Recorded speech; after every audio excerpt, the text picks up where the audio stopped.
नमस्कार दोस्तों, मैं M S Brahmane, my YouTube channel M S Brahmane education में आपका स्वागत है दोस्तों। आज हम मध्य प्रदेश की सीरीज में नेक्स्ट टॉपिक लेके आए हैं, मध्य प्रदेश के पर्वत। ठीक है, पर्वत पढ़ने से पहले आपको ये बताना चाहता हूँ कि आज वर्तमान में हमारे मध्य प्रदेश में जेल प्रहरी की जो वैकेंसी का नोटिफिकेशन जारी हो गया है और उसी को देखते हुए हम मध्य प्रदेश के बहुत ही बेसिक तरीके से कवर करने वाले हैं। ठीक है, और आपको ये बता दूं कि मध्य प्रदेश में जितनी भी एग्जाम होती हैं, ठीक है, उसी एग्जाम में हमारे मध्य प्रदेश के करीबन बहुत सारे क्वेश्चन पूछे जाते हैं। ठीक है, तो ये भी याद रखिएगा क्योंकि इसी मध्य प्रदेश से बेसिक क्वेश्चन और प्रैक्टिकली मैपिंग के अनुसार क्वेश्चन पूछ लिए जाते हैं। ठीक है, और एमपीपीएससी तैयारी करने वाले आप सुन लीजिए कि मध्य प्रदेश के पर्वतों से बहुत ही बेसिक क्वेश्चन पूछते हैं। ठीक है, इन्हीं पर्वतों से कह सकते हैं 3-4 क्वेश्चन पूछ लिए जाते हैं, तो उस पर भी हम डिस्कस करेंगे। ठीक है, तो चलिए देखते हैं आज जो स्टार्ट करने वाले हैं मध्य प्रदेश के पर्वत। ठीक है, एमपी के जो माउंटेन्स हैं वो आज स्टार्ट कर रहे हैं, तो चलिए देखते हैं मध्य प्रदेश के पर्वत। ठीक है, पर्वत पढ़ने से पहले हमें ये पता होना चाहिए कि पर्वत कितने प्रकार के होते हैं। ठीक है, और उन्हीं प्रकार में मध्य प्रदेश में कौन कौन से प्रकार के पर्वत पाए जाते हैं, ये बेसिक है, ये कॉन्सेप्ट क्लियर हो जाना चाहिए। तो मैं आपको बताना चाहता हूं कि हमारे पृथ्वी पे 4 प्रकार के पर्वत पाए जाते हैं। कितने?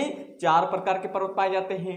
ठीक है, 4 पर्वत कौन कौन से हैं? पहला है वलित या मोरदार पर्वत कहते हैं, दूसरा है अवशिष्ट पर्वत, ठीक है, तीसरा ब्लॉक पर्वत है और चौथा है ज्वालामुखी पर्वत। ठीक है, तो ये आपको मैंने 4 प्रकार के पर्वत बताया है। ठीक है, उसी प्रकार अगर बात करें कि जो ज्वालामुखी पर्वत है वो 3 प्रकार के होते हैं। ठीक है, सक्रिय ज्वालामुखी पर्वत, प्रसुप्त ज्वालामुखी पर्वत और शांत ज्वालामुखी पर्वत। तो ये भी आप याद रखिएगा। ठीक है, 4 प्रकार पर्वत के हैं। फर्स्ट बताया आपको मैंने वलित, ठीक है, या इंग्लिश में बोलते हैं फोल्डेड माउंटेन्स। ठीक है, सेकंड अवशिष्ट बताया है, इंग्लिश में कहते हैं रेसिडुअल माउंटेन्स। ठीक है, तीसरे पे बताया आपको ब्लॉक, और इंग्लिश में भी ब्लॉक पर्वत ही कहते हैं, याद रखिएगा। और चौथे नंबर पे है ज्वालामुखी पर्वत। ठीक है, और इसी को इंग्लिश में कहते हैं वोल्केनो माउंटेन्स। क्लियर है? उसी वोल्केनो माउंटेन्स को 3 भागों में बांटा गया, 3 प्रकार है ये कह सकते हैं ज्वालामुखी के। वो 3 कौन कौन से हैं? सक्रिय अर्थात इंग्लिश में कहते हैं एक्टिव वोल्केनो माउंटेन्स। ठीक है, और दूसरा है प्रसुप्त ज्वालामुखी पर्वत और उसको इंग्लिश में कहते हैं डॉर्मेंटल वोल्केनो माउंटेन्स, और लास्ट है शांत यानी साइलेंट वोल्केनो माउंटेन्स। तो ये भी आपको पता होना चाहिए। ठीक है, तो चलिए देखते हैं कि पर्वत 4 प्रकार के होते हैं। 4 प्रकार पर्वत में से हमारे इंडिया में कितने प्रकार के पाए जाते हैं? तो इंडिया में 4 प्रकार के पर्वत पाए जाते हैं। ठीक है, वलित पर्वत में हिमालय पर्वत आता है। ठीक है, अवशिष्ट पर्वत में अरावली पर्वत आता है। ठीक है, और इसके बाद ब्लॉक पर्वत देखा जाए, ब्लॉक पर्वत हमारा विंध्याचल और ये मेकल श्रेणी आता है। ठीक है, और लास्ट है ज्वालामुखी। ज्वालामुखी हमारे अंडमान निकोबार द्वीप समूह में स्थित है, बैरन द्वीप बोलते हैं हम। ठीक है, बैरन याद रखना, सक्रिय ज्वालामुखी पर्वत है बैरन। ठीक है, लेकिन अगर बात करें कि एमपी में कितने प्रकार के पर्वत पाए जाते हैं, तो याद रखिएगा एमपी में 2 ही प्रकार के पर्वत है, 2 ही प्रकार के पर्वत एमपी में है, याद रखिएगा, वो मैं बताने जा रहा हूं। ठीक है, उसी में बात कर रहे हैं हम कि मध्य प्रदेश में 2 ही मेन इंपोर्टेंट पर्वत हैं, एक तो विंध्याचल पर्वत श्रेणी, ठीक है, और नेक्स्ट है कैमूर भांडेर, यहाँ पे चले जाता है। लेकिन दूसरा जो है वह है सतपुड़ा मेकल श्रेणी। कौन सी है ये? सतपुड़ा मेकल श्रेणी। ठीक है, जो कि आज पढ़ने वाले कौन सा? सतपुड़ा मेकल श्रेणी। ठीक है, तो चलिए स्टार्ट करते हैं सतपुड़ा मेकल श्रेणी। तो देखिए आप यहाँ पे मैंने एक एमपी का जो दक्षिण वाला एरिया, इसमें आपको सतपुड़ा मेकल श्रेणी का एक स्ट्रक्चर बनाकर यहाँ पे दर्शाया है। ठीक है, तो देखिए बात करते हैं कि सतपुड़ा जो पर्वत श्रृंखला है, अगर बात करें इसका निर्माण किससे हुआ है, तो उससे पहले देखते हैं सतपुड़ा मेकल श्रेणी जो पर्वत है उसका निर्माण अगर देखा जाए तो ग्रेनाइट व बेसाल्ट सेल की चट्टानों से निर्मित है, याद रखिएगा। ठीक है, नेक्स्ट बात करेंगे कि सतपुड़ा को कितने भागों में बांटा है, सतपुड़ा को कितने भागों में बांटा है। चलिए देखते हैं। आप देखिए ये गुजरात से स्टार्ट हो जाता है। ठीक है, गुजरात के राजपीपला से आप देखते हैं। ठीक है, वहां से चले जाता है यू, और ये अपने झारखंड के छोटा नागपुर पठार तक चले जाता है सतपुड़ा मेकल श्रेणी। क्लियर है। करीबन 900 किलोमीटर लंबाई है और औसत ऊंचाई की बात करेंगे तो सतपुड़ा की औसत ऊंचाई 300 से 600 मीटर तक औसत ऊंचाई। एवरेज हाइट कितनी है सतपुड़ा माउंटेन्स की, कितनी है 300 से 600 और लंबाई 900 किलोमीटर है। ठीक है, जो कि राजपीपला गुजरात से लगा के झारखंड के छोटा नागपुर पठार तक विस्तृत रूप से फैला हुआ है। ठीक है, जैसे यहाँ से राजपीपला से आप पढ़ोगे तो यहाँ सकरा है। ठीक है, यानी चौड़ाई नहीं है, बहुत कम है। जैसे ही ये आगे बढ़ेगा और ये चौड़ाई होते चले जाएगी। ठीक है, आगे समझ में, तो ये भी आपको पता होना चाहिए। तो देखते हैं कौन कौन से भाग। आप देखिए यहाँ पे जो पार्ट है ये वाला, यानी यहाँ पे मैं एक दर्रा बनाया हूँ। ठीक है, ये दर्रे का नाम है बुरहानपुर दर्रा।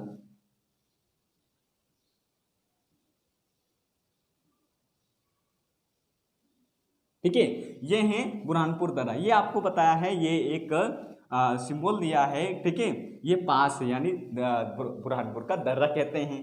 और नेक्स्ट इधर का पश्चिम एरिया देखिए, बुरहानपुर दर्रे के पश्चिम वाला जो एरिया है, ठीक है, इसे कहते हैं राजपीपला। ठीक है, क्या कहते हैं राजपीपला। क्लियर है। अब ये देखिए बुरहानपुर दर्रे के पूर्वी क्षेत्र का जो एरिया है ये होशंगाबाद छिंदवाड़ा सिवनी तक का एरिया जो है, ठीक है, इसे कहते हैं मध्य सतपुड़ा पर्वत। मध्य सतपुड़ा पर्वत या महादेव पर्वत के अंतर्गत आता है। ठीक है, मध्य सतपुड़ा पर्वत। ठीक है, अब यहाँ पे मैंने जो ग्रीन ब्लू का जो यूज किया है, मार्ग जो पर्वत बनाए हैं, ठीक है, ये जो है मेकल श्रेणी है। कौन सी है ये? मेकल श्रेणी है। याद रखिएगा आप, ये कौन सी है? मेकल श्रेणी है। ठीक है, और ये मेकल श्रेणी छोटा नागपुर पठार तक लगी हुई है। ठीक है, ये भी आपको पता है। तो मैंने डिवाइड किया है सतपुड़ा मेकल श्रेणी को राजपीपला, बुरहानपुर दर्रा, सतपुड़ा और मेकल श्रेणी। ठीक है, अब ये देखते हैं कि जो राजपीपला है, इन राजपीपला भी अलग अलग श्रेणियों में, छोटी छोटी श्रेणियों में बटा हुआ है। ठीक है, जैसे कि मैं आपको श्रेणियां डिवाइड कर लूं, ऐसे क्वेश्चन बहुत बेहतर तरीके से पूछ ले जाते हैं। आपको बता दूं 2020 MPPSC में क्वेश्चन बहुत सटीक पूछा था। सुमेलित करने की बात कही थी इन्होंने, अर्थात क्रम जमाने का था कि पश्चिम से पूरब, और ये एरिया पूछ लिया था। ठीक है, तो उस पर भी हम बात करते हैं। तो चलिए देखते हैं राजपीपला के अंतर्गत कौन कौन सी श्रेणियां आती हैं। ठीक है, तो वो श्रेणियां की बात कर लेते हैं। देखिए यहाँ पे आप देखिए ये वाला जो है बड़वानी का एरिया। ठीक है, यहाँ पे देखिए ये, ठीक है, ये कौन सा है? बड़वानी। और इसी बड़वानी क्षेत्र जो है पर्वत, इसी पर्वत को कहते हैं बड़वानी की पहाड़ी। ठीक है, बड़वानी की पहाड़ी, या इसी को कहते हैं 52 गजा की पहाड़ी। ठीक है, जो कि चोलगिरी स्थित है इसी क्षेत्र में, 52 गजा जैन धर्म से रिलेटेड। ठीक है, आदिनाथ की जो मूर्ति है 84 फीट या 52 गज बोलते हैं। ठीक है, ये भी आप याद रखिएगा, वो इसी पर्वत श्रृंखला में है। ठीक है, इसी श्रेणी में है, यानी 52 गजा की श्रेणी और बड़वानी की श्रेणी भी बोलते हैं। नेक्स्ट जो श्रेणी है यहाँ पे देखिए, ठीक है, ये जो श्रेणी है इस क्षेत्र में, और इस श्रेणी को नाम देते हैं अखरानी की पहाड़ी। ठीक है, यह है 52 गजा या बड़वानी की पहाड़ी, और यह है अखरानी की पहाड़ी। याद रखना ये क्रम है, ऐसे ही क्रम पूछ ले जाते हैं। या तो पश्चिम से पूरब के क्रम को सुमेलित कीजिए, या तो पूरब से पश्चिम की ओर इस पहाड़ियों को क्रम में सुमेलित कीजिए। ऐसे क्वेश्चन बहुत ही सटीक पूछते हैं, इसलिए आप क्रमबद्ध ही याद रखिएगा। ठीक है, तो चलिए देखते हैं नेक्स्ट। यहाँ पे देखिए ये खरगोन आ गया, और ये जो अखरानी की जो पहाड़ी है खरगोन बड़वानी से लगी है, और ये बड़वानी में है। ये जो जिले भी याद रखिएगा आप। ठीक है, नेक्स्ट बात है ये जो एरिया है ये वाला, ठीक है, यहाँ पे एक जो पहाड़ी है उसे कहते हैं आसिरगढ़ की पहाड़ी। ठीक है, मैंने यहाँ पे ब्लू और रेड का जो मार्कर यूज किया है, पर्वत बनाए हैं, ये कौन सी है? आसिरगढ़ की पहाड़ी। ठीक है, ये बुरहानपुर है, ये जो बुरहानपुर है, और यहीं पे है कौन सी? जो आसिरगढ़ का किला है। ठीक है, तो याद रखिएगा कौन सी बताया मैं आपको? आसिरगढ़ की पहाड़ी।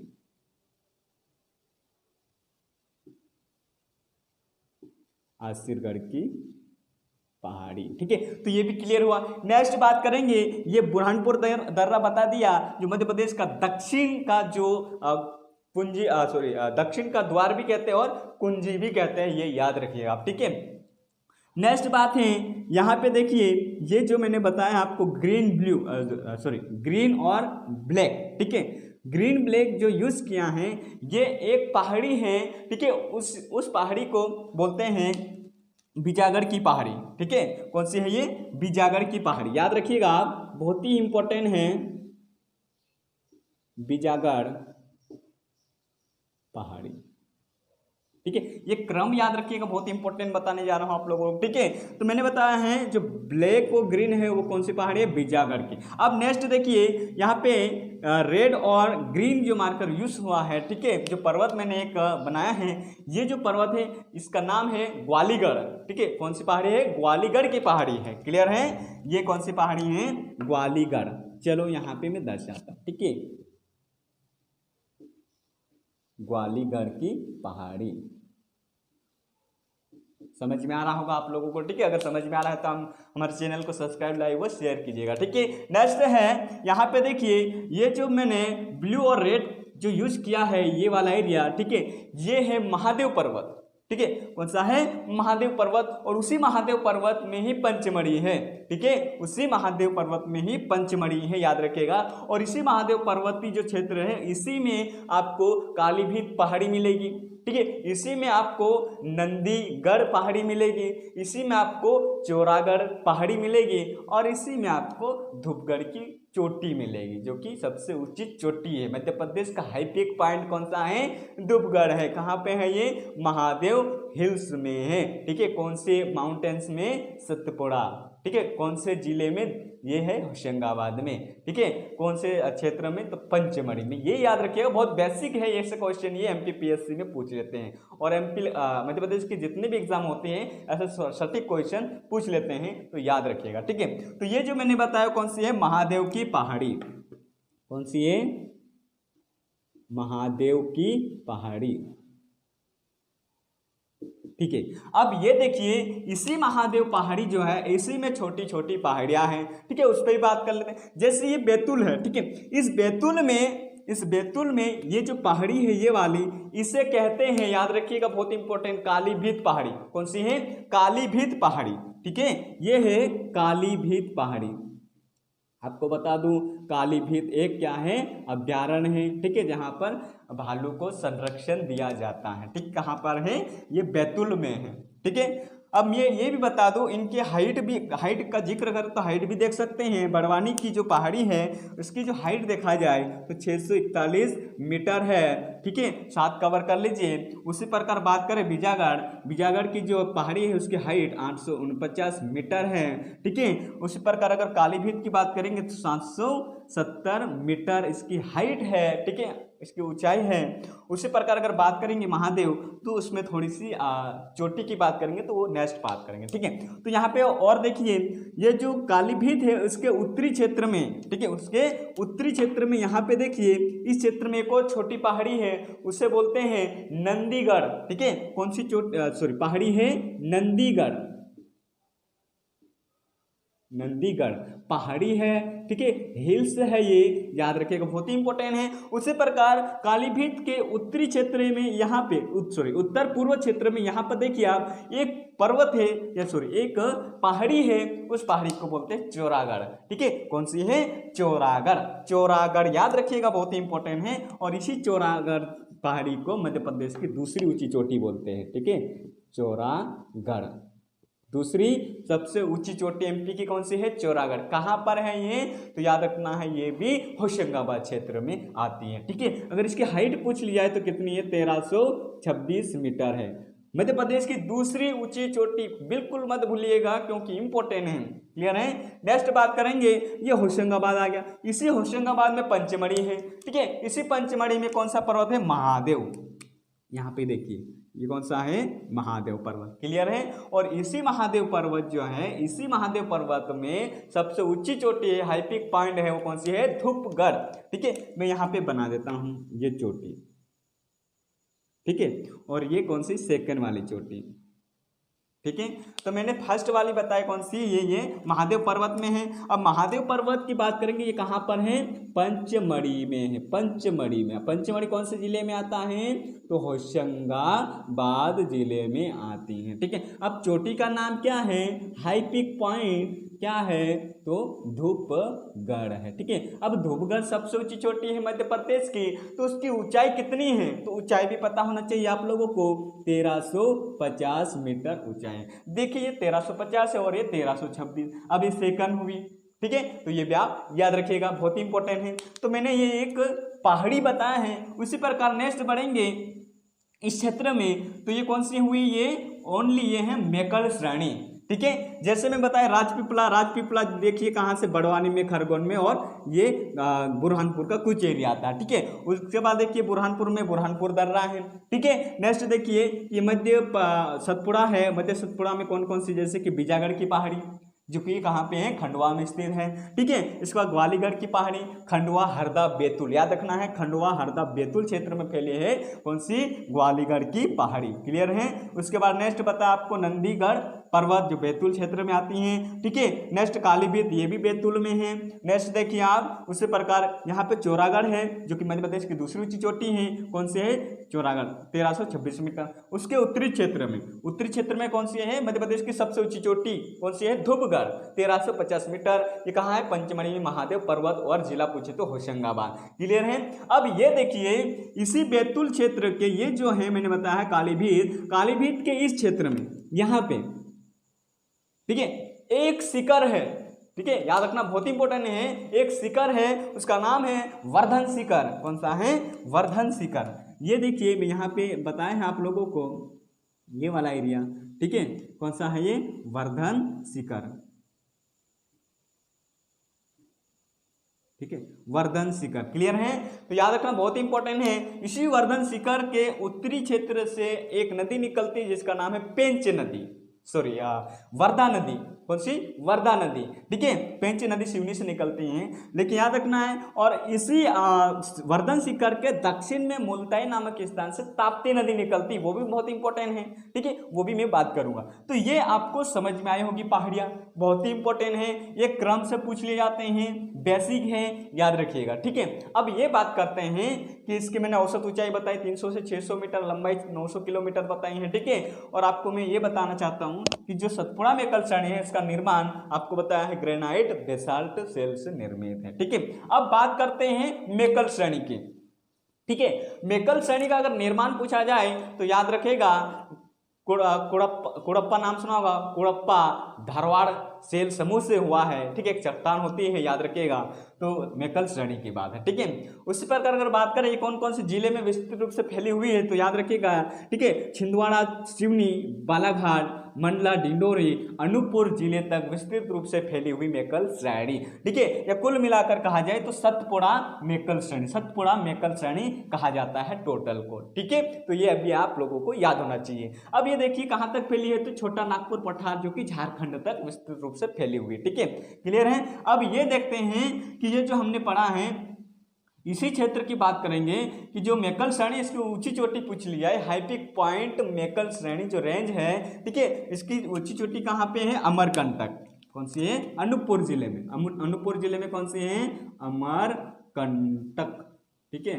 ऊंचाई कितनी है, 1036 मीटर है, ठीक है। आपको बता दूं ये आंकड़ा अलग अलग बुकों में अलग अलग मिलता है, कहीं आपको 1065 मिलेगा, कहीं आपको 1057 मिलेगा, कहीं आपको 1036 मिलेगा, ठीक है। तो मैं आपको एग्जिट बताया हूँ 1036, क्लियर है। तो कोई डाउट नहीं है, याद रखिएगा कहाँ पे है, ये अनूपपुर जिले में, ठीक है, ये कभी मत भूलिएगा।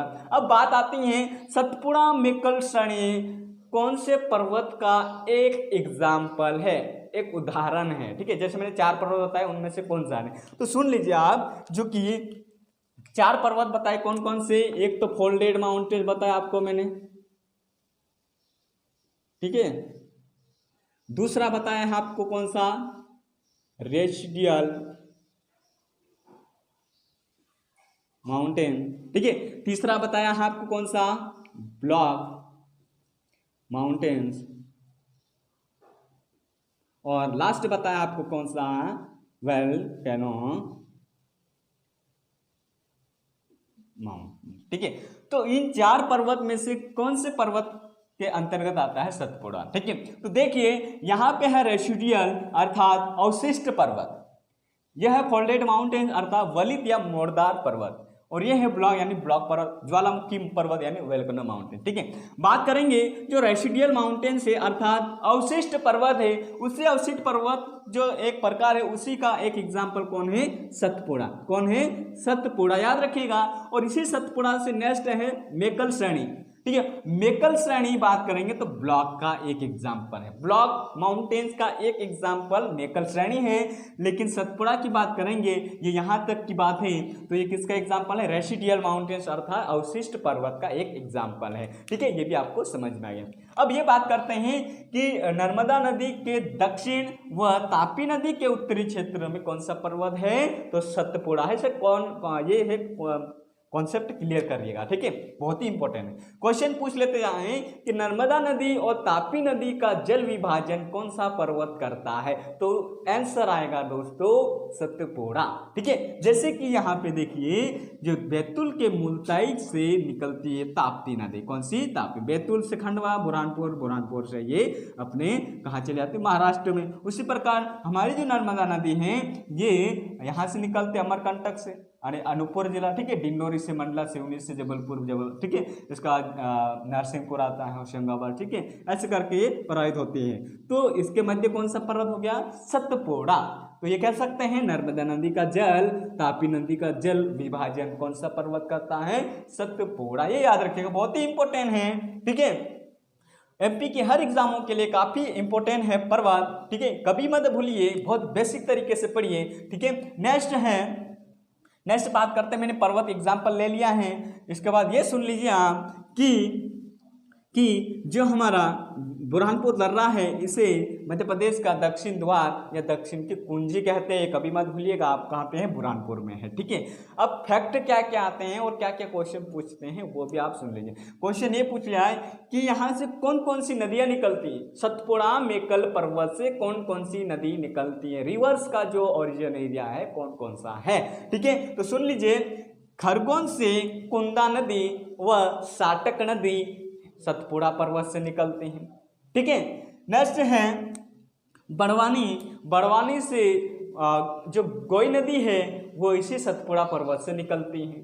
ठीक है, नेक्स्ट देखिए आप बुरहानपुर से इस क्षेत्र में, उत्तरी क्षेत्र में जाओगे इस क्षेत्र में, ठीक है, तो यहाँ पे कौन सा जिला मिलेगा? बैतूल। तो बैतूल की बात करेंगे तो बैतूल से तापी नदी निकलती है। कौन सी? तापी नदी, जो कि हमारे मध्य प्रदेश के इस क्षेत्र से यानी जो पर्वत से सतपुड़ा वहाँ से निकलती है और ये दक्षिण की ओर ऐसे आती है। ठीक है, और अरब सागर में जाके समापन हो जाते हैं, खंबात की खाड़ी गुजरात वाले एरिया में। ठीक है, तो ये भी याद होना चाहिए। इसके बाद देखिए यहाँ जो वर्धन शिखर है इसके उत्तरी क्षेत्र में वर्धा नदी निकलती है। ठीक है, नेक्स्ट देखिए जो बैतूल है, बैतूल के इस क्षेत्र से एक नदी निकलती है, इसका नाम है पूर्णा नदी। पूर्णा नदी किसके सहायक है? ये है तापी के सहायक है। ठीक है, और इसी क्षेत्र से एक छोटी नदी निकलती है शिवा नदी याद रखिएगा। ठीक है, बहुत ही इंपॉर्टेंट नदियां हैं। अब ये होशंगाबाद चले जाइए, होशंगाबाद के पंचमढ़ी में एक नदी निकलती है तवा नदी, जो कि मध्य प्रदेश के नर्मदा नदी की सबसे बड़ी सहायक नदी बोलते हैं, तवा नदी। ठीक है, और इसी उत्तरी क्षेत्र में छोटी तवा निकलती है। मैं नदियां बता रहा हूं। ठीक है, नेक्स्ट बात करेंगे, आता है नेक्स्ट कौन सा? सिवनी से एक नदी निकलती है। कौन सी? ये नदी निकलती है पेंच, ये मेकल श्रेणी में आएगा। ठीक है, अब नेक्स्ट देखिए कि जो अपना जो सिवनी है, ठीक है, सिवनी के परसवाड़ा एरिया जो है, ठीक है, वहां से एक और नदी निकलती है वेनगंगा नदी बहुत इंपॉर्टेंट है, याद रखना। वेनगंगा वर्धा नदी ये आपस में मिलती है महाराष्ट्र के गढ़चिरोली जिले में, तो प्राणहिता कहलाती है, और ये किसकी सहायक बनती है? गोदावरी नदी की। ठीक है, दक्षिण एरिया में, तो याद रखना है। ठीक है, नेक्स्ट बात करेंगे यहाँ पे कौन कौन सी नदी हैं। ठीक है, तो और सुन लीजिए, इस क्षेत्र में नर्मदा नदी निकलती है, सोन नदी निकलती हैं। ठीक है, जोहिला नदी निकलती हैं, बनास नदी निकलती हैं, टोंस नदी निकलती हैं, सुन लीजिए आप, रिहंद नदी निकलती हैं। ठीक है, कन्हार नदी निकलती हैं, और उत्तर कोयल नदी निकलती है। ठीक है, ये बहुत इंपॉर्टेंट है। जैसे मैं कन्हार नदी, रिहंद नदी और उत्तर कोयल नदी का नाम लिया, ये छत्तीसगढ़ से निकलती हैं। हालांकि ये इसी मेकल श्रेणी में है, लेकिन छत्तीसगढ़ राज्य में आता है, ये भी कभी मत भूलिएगा, रिहंद नदी, ठीक है, जो कि उत्तर प्रदेश सोनभद्र में रिहंद बांध परियोजना चल रही है, ठीक है, जो किसकी सहायक बनती है, सोन नदी की सहायक रिहंद बनती है। क्लियर है। इसके बाद नेक्स्ट देखते हैं कि और कौन कौन सी नदी है। शक्कर नदी हुई, ठीक है, शक्कर नदी हुई, ये भी आप याद रखिएगा, बहुत इंपॉर्टेंट है। इसके बाद गार नदी हुई, गार नदी इंपॉर्टेंट है, ठीक है, बहुत ही इंपॉर्टेंट नदियां जो मैंने बताई इस पर्वत में। अब ये देखते हैं कि सतपुड़ा मेकल श्रेणी में घने जंगलों में कौन कौन से वृक्ष, जैसे कि अधिकतम सागौन पाए जाते हैं, साल वगैरह पाए जाते हैं, ठीक है, बांस वगैरह पाए, तो ये भी आप याद रखिएगा, ठीक है। सतपुड़ा मेकल श्रेणी में अब देखते हैं संरक्षित क्षेत्र कौन कौन से हैं, ठीक है, तो सुन लीजिए। सतपुड़ा में यहाँ होशंगाबाद है, होशंगाबाद में पंचमढ़ी रिजर्व जो है वो भी याद रखना आपको, ठीक है, पंचमढ़ी कह सकते हैं, पंचमढ़ी जो राष्ट्रीय उद्यान है, अभ्यारण्य है, याद रखना, ठीक है। इसके बाद होशंगाबाद में देखें आप पंचमढ़ी बायोस्फीयर रिजर्व है, ठीक है, जैव मंडलीय आरक्षित कौन सा, पंचमढ़ी 1999 वाला याद रखना है, कहाँ पे है ये, पंचमढ़ी में, यानी इसी सतपुड़ा मेकल श्रेणी में आएगा, ठीक है। इसके बाद होशंगाबाद में बोरी याद रखना है, बोरी टाइगर रिजर्व, बोरी टाइगर फॉरेस्ट जो है वो कहाँ पे है, तो ये भी होशंगाबाद में ही स्थित है, ये भी एक सतपुड़ा पर्वत में है। नेक्स्ट बात करेंगे, यहाँ मंडला है, मंडला में कान्हा किसली टाइगर रिजर्व है, कान्हा किसली राष्ट्रीय उद्यान है, याद रखिएगा, कहाँ पे है ये, अपने मंडला में है, एमपी का सबसे बड़ा है, ठीक है। उसी प्रकार का बात करें सिवनी में पेंच राष्ट्रीय उद्यान है, ठीक है, पेंच राष्ट्रीय उद्यान जिसे हम प्रियदर्शनी भी बोलते हैं, याद रखना है, ठीक है, ये बहुत ही इंपॉर्टेंट है, ये क्या है, संरक्षित क्षेत्र है, ठीक है। अब ये बात करते हैं कि इस क्षेत्र में जो इंपॉर्टेंट, जैसे कि धूपगढ़ है, महादेव पर्वत है और चौरागढ़, उसके जो मध्य हैं सनसेट पॉइंट बोलते हैं, बहुत इंपॉर्टेंट है, याद रखिएगा आप, ठीक है, क्लियर है। तो ये इसी पर्वत श्रृंखला के अंतर्गत आते हैं, तो ये आप लोगों को समझ में आया होगा, ठीक है। तो कभी मत भूलिए जो मैंने क्रम बताया है इस सतपुड़ा मेकल श्रेणी में, ठीक है, राजपीपला जो एरिया है, इसी राजपीपला को भी अलग अलग श्रेणी में बांटा गया, 52 गज की पहाड़ी, ठीक है, बड़वानी बोलते हैं, सिरगढ़ की पहाड़ी और अखरानी की पहाड़ी, ठीक है। उसी प्रकार मैंने क्रमशः आपको ये श्रेणियां में डिवाइड किया हूँ, बहुत ही इंपॉर्टेंट फैक्ट है दोस्तों, आप कभी मत भूलिए इसे, ठीक है। तो ये हमारे सतपुड़ा मेकल श्रेणी पठार बहुत ही इंपॉर्टेंट है और ये कवर होता है, ठीक है। तो आप इसे कभी मत भूलिएगा, ठीक है, कभी मत भूलिएगा आप इसे, ठीक है। और आपको मैं कुछ फैक्ट है वो बता दूं कि जो सतपुड़ा है, सतपुड़ा का नाम सप्तपुत्र के नाम से जाना जाता है, ठीक है, सप्तपुत्र के नाम से जाना जाता है, ठीक है, क्योंकि यहाँ पे इंपॉर्टेंट 7 श्रेणियां हैं, उसी 7 श्रेणियों को कुल मिलाकर सतपुड़ा के रूप में जानते हैं। जैसे कि मैंने महादेव पर्वत बताया आपको, ठीक है, महादेव पर्वत बताया, ग्वालीगढ़, बीजापुर, ठीक है, आसिरगढ़ की पहाड़ी, ठीक है, राजपीपला एरिया, तो ये कुल मिलाकर 7 ऐसी श्रेणियां हैं जो इंपॉर्टेंट इसी के नाम से सप्तपुत्र के रूप में जानते हैं, ठीक है। तो कुल मिलाकर हमारा सतपुड़ा पर्वत समाप्त हुआ है, ठीक है, तो इसे आप याद रखिए, बेसिक है, बहुत इंपॉर्टेंट है, ठीक है। तो आज के लिए इतना रखेंगे, अगर हमारा वीडियो पसंद आया तो लाइक शेयर सब्सक्राइब कर लीजिएगा, ठीक है, और ऐसे ही वीडियो आपको आगे भी मिलते रहेंगे, ठीक है। आज के लिए इतना रखते हैं, जय हिंद जय भारत।